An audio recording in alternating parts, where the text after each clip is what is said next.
Hey guys, Jordan here with Guardian Woodworking, and in today's video, my friend Doug and I are building something that I think a lot of garage shops need more of, and that is cabinets. If you guys want to follow along and build this for yourself, there are free plans available in the description below.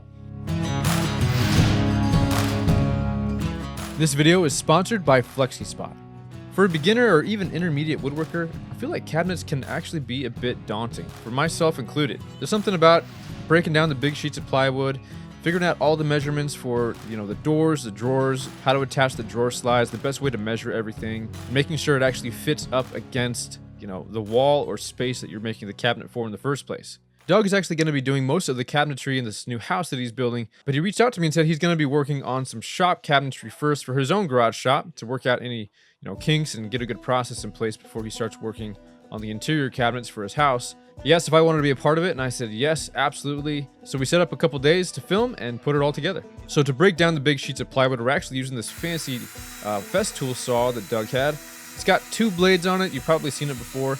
The front blade actually spins the reverse of the main blade, just cutting through that top veneer, making for a very smooth cut. We're also using these TSO parallel guides. This is going to make it a lot easier to make repeated, very accurate cuts for all the panels we need to cut from this 3/4 inch plywood. Then with the parallel guides, we were able to make a second cut, ripping the board or the sheet of plywood down in half, referencing that first straight edge that we made with the track saw. Once we make that cut, we're going to come to one of the ends of the sheet of plywood, use the track saw and the parallel guide again to get a nice squared edge. From that squared end, we're going to use the parallel guides again and the track saw to make the same repeated cuts for the outside of the cabinet. Now, in a lot of my videos, I like to talk a little bit about how you don't need fancy equipment to build things, especially cabinets. All you would really need is a circular saw, some sort of straight edge, some clamps, and be somewhat decent with a measuring tape. These higher end tools definitely make the process a little bit faster and a lot easier to get those accurate cuts, but these videos are just supposed to give you ideas to then take into your own wood shop, use the tools that you have, and to do the best you can with what you have. So instead of using a fancy track saw, just get a circular saw out, maybe a straight edge or level, or just a really straight board that you rip down on a table saw. Clamp it down to your sheet of plywood and break them down that way. We're using the same method on two sheets here. Again, getting rid of the factory edge on one side, making our parallel cut, squaring one of the ends, and then using those parallel guides to then make the same repeated cuts for all of the sides and the drawer boxes. I gotta say, it was pretty fun to work alongside Doug. He really had a plan in his head. He was really good about pre-marking things, marking the square edges, knowing exactly what piece went where. He had a good system, really good flow in his shop, and I was able to learn a lot in a very short amount of time. I'd like to say that I helped more than I did, but there's a lot of me just standing around watching him get everything set up, and then I got to take all the credit for all of the cuts. Now, if I could direct your attention to this cool little setup Doug had in his shop, these are MFT tables, or multifunctional tables, by Festool. He also had a TSO fence secured to the tables with some bench dogs, and also a stop block attached to the fence. This made it really easy and fast to make some repeatable, accurate cuts with the track saw, and we were able to knock these cuts out in no time with this setup. Again, all those exact measurements, if you guys want to build something exactly like this, are in those free plans in the description below. I want to take a second and thank FlexiSpot for sponsoring this video and for sending me their E7Plus standing desk to try out. I spend a lot of time at my desk between running my business, editing, and everything else, and I'm not saying I'm old, but my back can't handle hours of sitting anymore, so I have to have a standing desk. I've been working at a standing desk for about 10 years now, and it's really saved my back. But the first thing that stood out to me with the E7 Plus is that it has a 540-pound static weight capacity. That's right, 540 pounds. And it can even lift up to 440 pounds while adjusting. That's a lot more than any desk that I've ever owned or even seen, so I don't have to worry about overloading it with computers, hard drives, or monitors. And this is a higher weight capacity than something like the Uplift V2. Basically, no matter how much gear I pile on here, it doesn't flinch. This thing glides up and down super smoothly. I've been using it every day since I got it, and my wife has really enjoyed using it as well.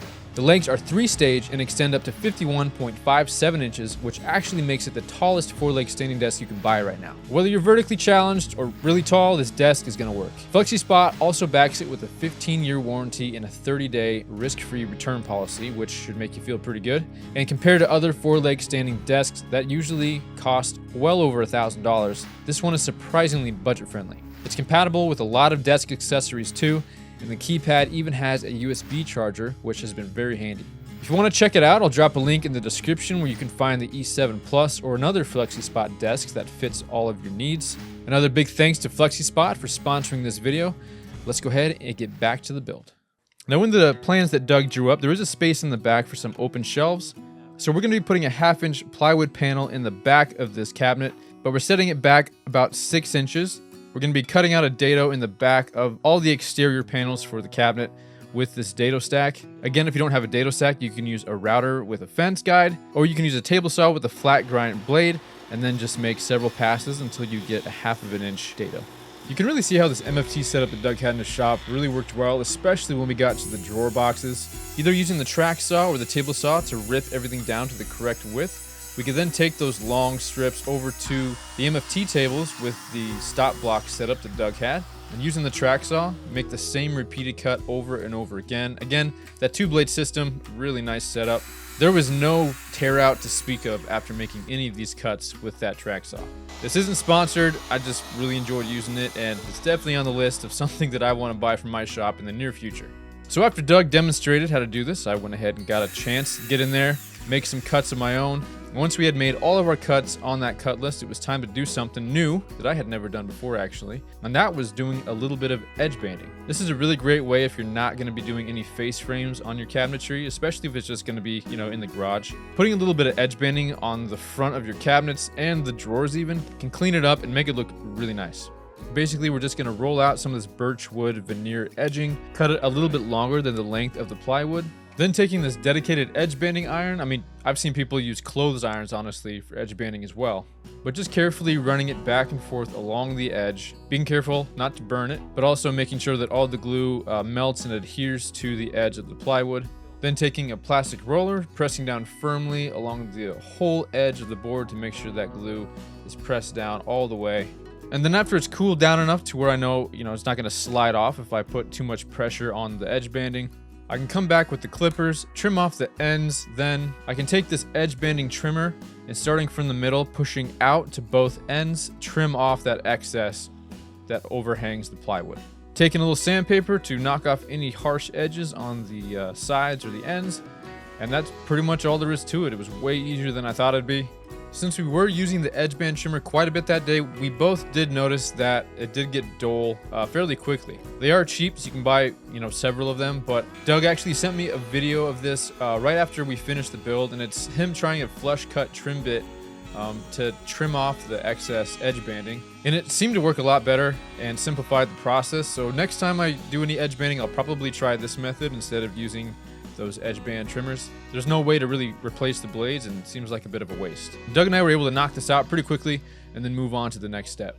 So with everything banded and ready to go, we were going to start putting together the carcass of the cabinet. So using the assistance of some of these corner clamps, we were able to put all the panels together on the outside, line them up as close as we could without using any nails or screws. That way we could get the official measurement for that panel that needs to go on the back of the cabinet. Again, we cut 1/2-inch dados, so we're going to be using some 1/2-inch plywood. To do that, we're just going to take this 1/2-inch sheet of plywood, rip it down on the table saw, and then using that MFT table setup, cut it down to the correct size. We're going to remove the top panel of the carcass and then slide this thing in. We did accidentally forget to seat it down all the way, so we thought we cut it too long. We took it out, cut it down, and then we realized that the first time we hadn't seated it correctly, so now it was just a hair too short. But we were able to center it inside of the dado, and it's the back of the cabinet. There's going to be shelves and drawers on both sides of it, so we weren't too worried about it. So the only people who are ever going to know about it is me and Doug, and whoever watches this video. With all the panels cut and fit together for the carcass, we ran a couple staples in to hold everything in place, and then using this 1 5/8 inch screws, we're going to pre-drill. Well, first I marked along the edge so we didn't miss and chip out any of the plywood. We marked, pre-drilled, and then ran the 1 5/8 inch screws into the side, probably running about 5 to 6 per side. We're actually not using any wood glue on this. The screws are going to be plenty strong for this build. And then once the carcass was all assembled, we did one quick little test fit under the table saw to make sure we weren't missing anything, and then it was on to cutting and assembling all the drawers. So back over to me at the table saw, stealing the spotlight yet again, cutting some 1/2-inch dados into all of the drawer panels. We're going to be using 1/2-inch plywood for all the drawer bottoms. Pretty straightforward. We're going to put these together almost exactly like we put the Carcass together. The only thing, since there will be a lot of pulling and pushing and tugging, since these are drawers, we are going to add just a thin bead of wood glue to all of the joints, but leaving that bottom panel floating. We did make sure to dry fit the drawers before assembling them permanently together. These drawers can't really be too far off, so right now is the time to double check any and all of the drawer panels and make any cuts necessary to trim them down to make sure they're as close to perfect as you can so they fit really well inside of that Carcass. So we'll run just a couple staples in to hold everything in place, then pre-drill, and then we'll run just a couple 1 5/8" screws into all 4 corners. Doug did pull out this battery-powered screwdriver. I would highly recommend getting one of these if you're going to be doing some drawer boxes like this. It's a lot easier to control how deep the screw goes using something like this versus using, a handheld driver like we were using before. You don't want to accidentally drive the screw in too deep and end up splitting the walls of the cabinet. Now, there are endless ways to install drawer slides onto the drawers. You can do it before assembly, after assembly. In this build, we are just centering the slides right down the middle of the drawers, and we decided to do it after assembly. However, as I'm recording this voiceover right now, I've been communicating with Doug. He's working on some more cabinets for his shop, and this time around, he's actually putting the slides on before assembly. He said that installation before assembly definitely seems to be a good idea. These are some cheaper drawer slides we're installing here. However, Doug did say that he's trying some new slides out. I'll link those below too, so you can look at both of them. They're a little bit more expensive, but the reviews are a lot better. We did run out of time to film due to some scheduling conflicts. He just cut the drawer faces to the correct dimensions. There's about an 1/8" gap in between each drawer to make room for clearance. And then using some double-sided tape, or you can use some, masking tape and some CA glue. You can seat them on the front of the drawer, pre-drill the back, add your screws, and then add any hardware on the front for the handles. Again, you can reference the free plans for the exact dimensions if you want to build something just like this. After that, Doug did add a toe kick on the bottom, added a nice coat of paint, and now we have a really nice 3-drawer cabinet with some open storage shelves in the back. I'm really grateful for Doug reaching out and asking me to be a part of this build. Had a lot of fun, learned a lot as well. If you guys enjoyed this video, please consider subscribing and liking this video. It really helps the channel out. Another big thanks to FlexiSpot for sponsoring this video. Be sure to check out the link in the description below, and I'll see you guys in the next video.